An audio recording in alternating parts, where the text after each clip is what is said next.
Hace más de 20 años me dedico a tecnología y hace unos 8 años descubrí que a través de la tecnología podía generar un impacto positivo en las personas y en el planeta. Ese entendimiento me llevó a redefinir mi propósito y empecé a crear y a invertir en empresas tecnológicas con modelos de negocios de triple impacto. Aquellos modelos que, además de perseguir beneficios económicos, buscan tener un impacto positivo en las personas y en el planeta. Ese entendimiento y ese camino me llevó hasta donde estar hoy, acá delante de ustedes, hablando acerca de tecnología y naturaleza. Hoy estoy como líder de Nativas, una startup argentina que busca redefinir la relación entre la agricultura y la naturaleza a través de datos, a través de ciencia y a través de un impacto real. Pero vamos a hablar un poquitito del contexto. En los últimos 20 años deforestamos más de 6 millones y medio de hectáreas en toda la Argentina, solamente en Argentina. Estamos deteriorando los ecosistemas de todo el planeta, lo que está ocasionando la crisis ecológica más grande que en nuestra existencia humana en esta tierra. Eso está generando pérdidas económicas inigualables. Soy rosarino, como mencionaron antes, pero vengo de Buenos Aires. En el camino, hoy en día lo que está pasando es el 50% de los campos de la provincia de Buenos Aires hubo una inundación que perdieron el 50% de las cosechas. Hace 2 años venimos de la sequía histórica más grande que sufrió el agro argentino. En el 2009, ya unos científicos nos anunciaron que el planeta tiene límites y si seguíamos con este mismo modelo económico íbamos a transgredirlos a cada uno. En el 2015 nos volvieron a incentivar y nos dijeron que seguíamos bajo el mismo camino y en el 2023 nos avisaron que estábamos a punto de llegar a un punto de no retorno. Esto lo quiero hacer muy claro porque a veces parece como que hablamos de que es un problema ambiental, ¿viste? Como que es un problema ambiental o es de los ambientalistas o es de algo de que no sé, algo del éter. El problema en realidad no es ambiental. En realidad acá lo que está en juego es la existencia del ser humano en la Tierra, porque tenemos que entender que el planeta va a seguir acá. Lo que no van a seguir acá somos nosotros, porque no vamos a tener las condiciones necesarias para poder habitarlo.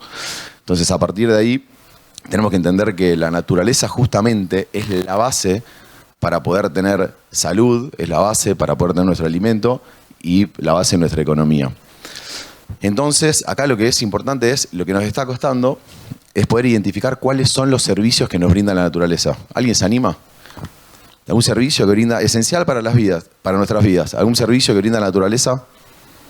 Rápido. Agua, así lo repito, aire, oxígeno, calidad de aire. Bien, ¿qué más? ¿Alguno más se anima? Tierra.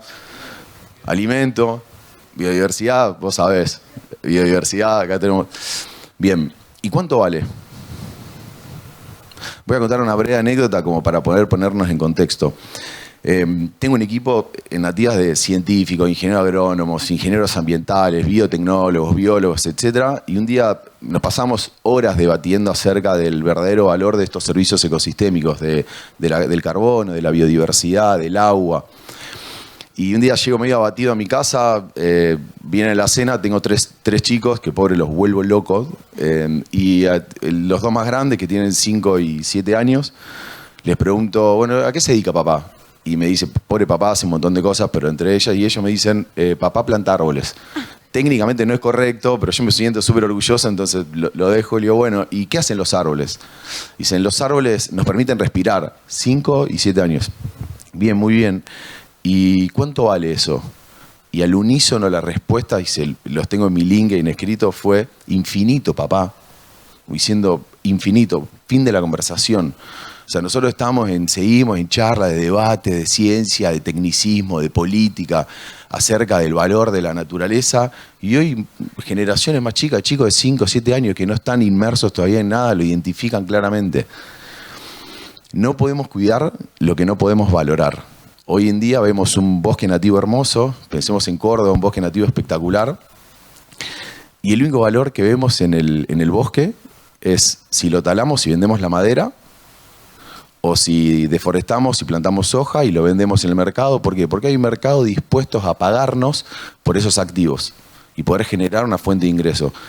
Si nosotros a ese propietario le exigimos que deje ese monte nativo en pie, no tiene percepciones económicas.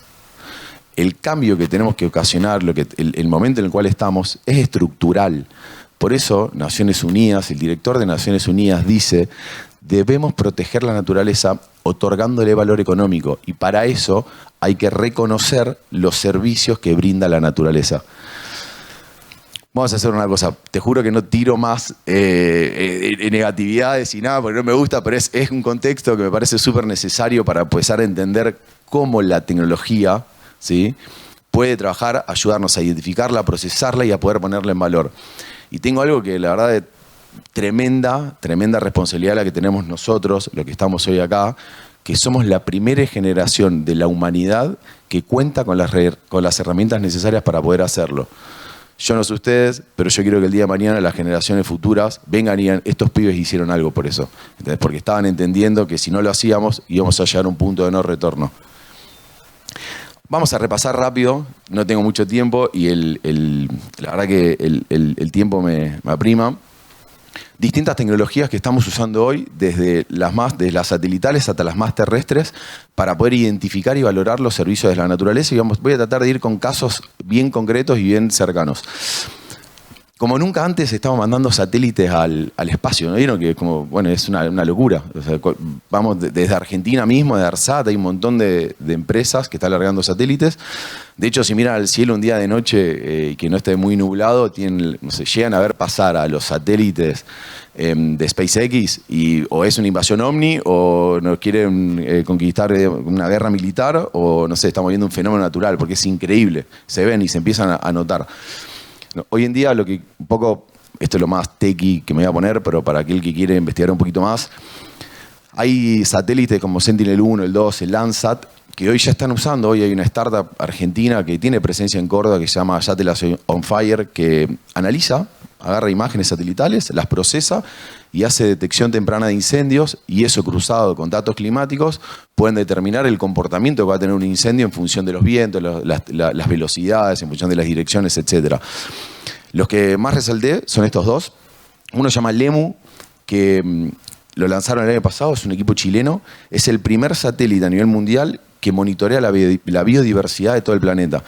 Y ese es el momento, en el contexto en el cual estamos como generación. Tiene un año, hace muy poquitito.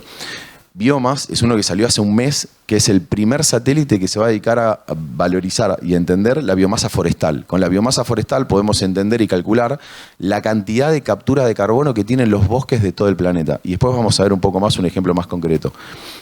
Otra de las tecnologías que se usa, que no es novedosa, no es nueva, pero hoy se está usando muchísimo, tiene que ver con LiDAR. LiDAR es una camarita que antes se la ponían le usaron de todo, obviamente todo esto surge primero de las guerras, etcétera, pero hoy en día se está usando para cuestiones muchísimo más mejores para la humanidad. Lo que hace es un sensor que básicamente todo el tiempo está a través de un láser midiendo la distancia entre los puntos y nos permite generar un mapa 3D de cualquier cuenca, de un bosque, poder entender la topología de un lugar y eso después poder empezar a procesarlo y entender la altura de los árboles, la composición vegetal del espacio, cómo se mueve la cuenca hídrica, como para entender también hacia dónde se desvían las aguas. No voy a ser mucho más específico y la idea no es que lo vean hoy, sino después poder compartirlo, pero esto es un montón de las aplicaciones con LiDAR que se están utilizando hoy para lo que es la restauración de naturaleza. Algunos ejemplos desde la NASA, pero sin ir más lejos, siempre me gusta traer como un ejemplo local. El INTA Argentina en Jujuy está usando esta tecnología para poder mapear los que son los bosques nativos, principalmente lo que es el Gran Chaco y las Yungas. Para que se den una idea, el Gran Chaco es el segundo bioma más amenazado en toda Latinoamérica y el segundo más importante después del Amazonas. Y hoy en día el INTA lo está usando para justamente mapearlos, entender cuáles son las zonas que están sufriendo deforestaciones inadecuadas, inaceptadas, y a partir de ahí actuar en consecuencia. Y también se usa mucho para lo que es producción. Vamos con drones y voy a empezar a acelerarlo un poquito más. Los drones nos permiten acceder a lugares donde antes eran impensados e imposibles. Y acá hay un proyecto muy lindo en las sierras cordobesas de mi amigo Juanpi, que se llama Bosques de Agua, que ellos hace años arrancaron plantando tabaquillo. El tabaquillo lo usan para regeneración en las zonas.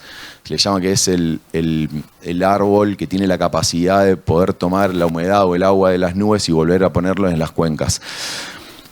Empezaron haciendo invernaderos, empezaron plantando y se dieron cuenta que a partir de unas seed balls, las seed balls son como unas semillas de tabaquillo que con una vaina pueden hacerle un bioestimulante, un biofertilizante y pueden, en vez de producir árboles e ir a plantarlos, que requiere un esfuerzo humano enorme en condiciones desfavorables para ir a plantar, lo pueden ir a tirar y lo pueden sembrar. Y el año pasado hicieron una prueba, sembraron con Seedball y tuvieron un 50% de éxito en la germinación.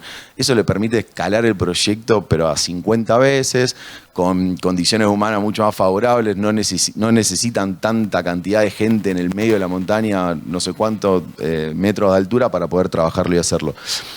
Hoy, un poco lo que les quiero contar es cómo se está usando la tecnología en pos de poder regenerar, poder conservar y poder hacerlo en escala, que era como el gran problema que teníamos, y cómo hacer para valorizarlo. Este me encanta, este es buenísimo, hay de todo.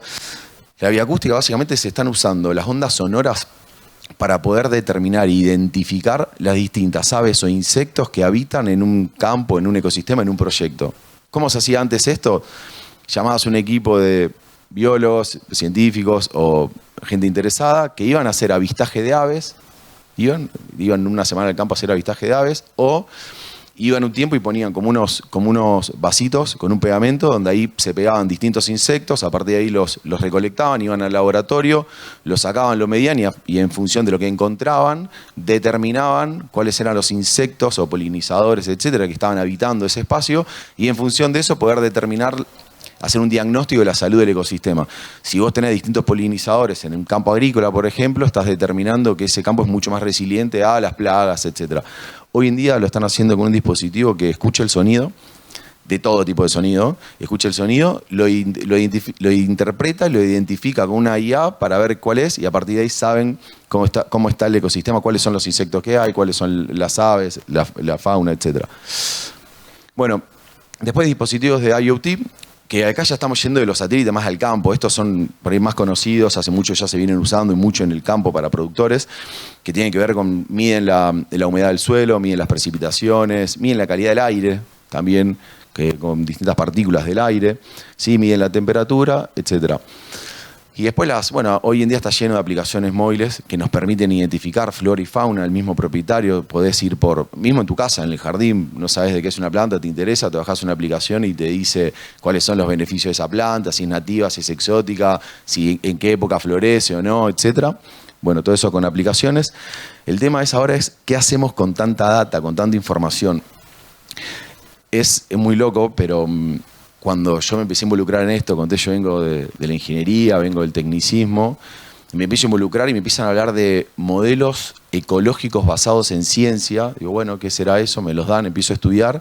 Eran papers científicos de 170 páginas que eran imposibles de interpretar o muy difíciles de interpretar, y necesitabas un equipo de ciencia enorme para poder interpretarlos, volcarle data, mucha información, necesitabas un equipo de ingeniero de datos para poder formatear esa información, para poder obtener algo de valor.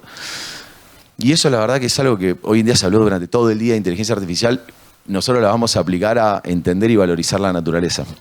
Lo que nos permitió la inteligencia artificial es en 30 minutos poder agarrar un modelo ecológico basado en ciencia recontra complejo, interpretarlo, volcarle los datos y en función de eso poder predecir o poder trabajar para identificar cuál es el valor de cada uno de los servicios de un ecosistema, de un bosque, cuánta captura de carbono tiene, si hago tal acción, qué impacto ambiental tiene, cómo repercute en la cuenca, una cuenca hídrica. Si yo deforesto en una zona, cómo impacta esa deforestación en toda la cuenca. Y acá hay un caso muy bueno que me gusta mucho y me encanta por todo, por la empresa, y que es Meta el año pasado, en abril del año pasado, agarró, hizo un equipito SWAT aparte y dijo, bueno, voy a trabajar con inteligencia artificial, voy a trabajar con el WRI, que es un instituto, digamos, a nivel mundial que se encarga de los recursos naturales. Y en menos de 2 meses agarró un modelo, lo llenó de información de imágenes satelitales, hicieron público información y un dato y una herramienta que permite calcular la altura del dosel, no me voy a poner muy técnico en esto, pero la altura del dosel es la altura de un bosque, ¿sí? Para poder entender y calcular la cantidad de captura de carbono que tiene un bosque. Y acá lo hizo con una precisión, se llama una resolución de 1 píxel por metro. O sea, lo que te permite en el mapa que crean, que es lo que vieron antes, y ahí yo puse un par de imágenes, la intensidad del verde, obviamente demuestra la altura del dosel, la altura de ese bosque, pero lo hicieron a nivel lo hicieron en todo el mundo. O sea, es la primera vez que con el uso de inteligencia artificial, imágenes satelitales que tenían de hace muchísimos años, logran armar un mapa con toda la altura del dosel a nivel mundial y con la precisión de un píxel por metro. Ellos obviamente utilizaron una inteligencia artificial computarizada que se llama DINOV2, que eso está muy bueno. Todos estos datos, es importante decirlo, están todos públicos.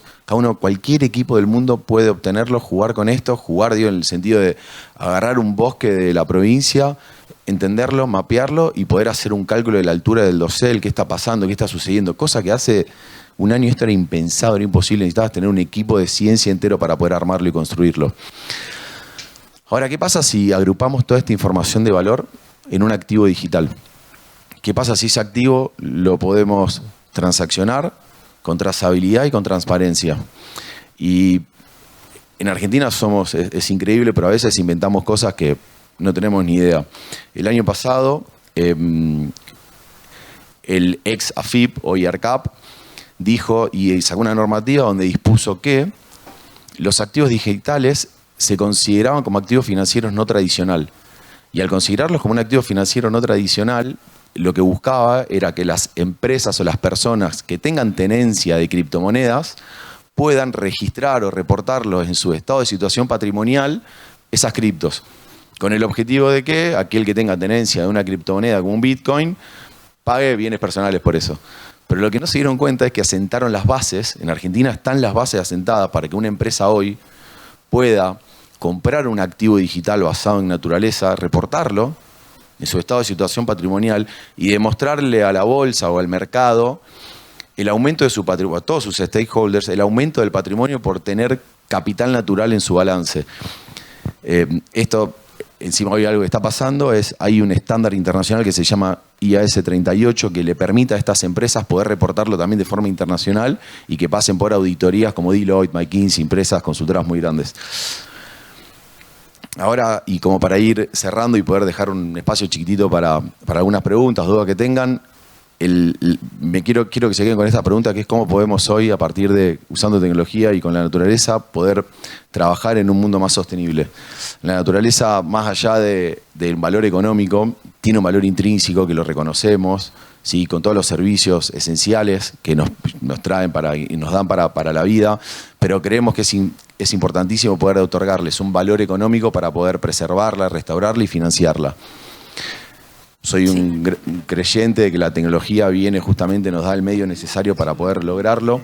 Y como para cerrar, creo que con una visión colectiva entre todos, con acciones individuales, podemos lograr un cambio significativo en todo lo que nos estamos proponiendo. Muchas gracias.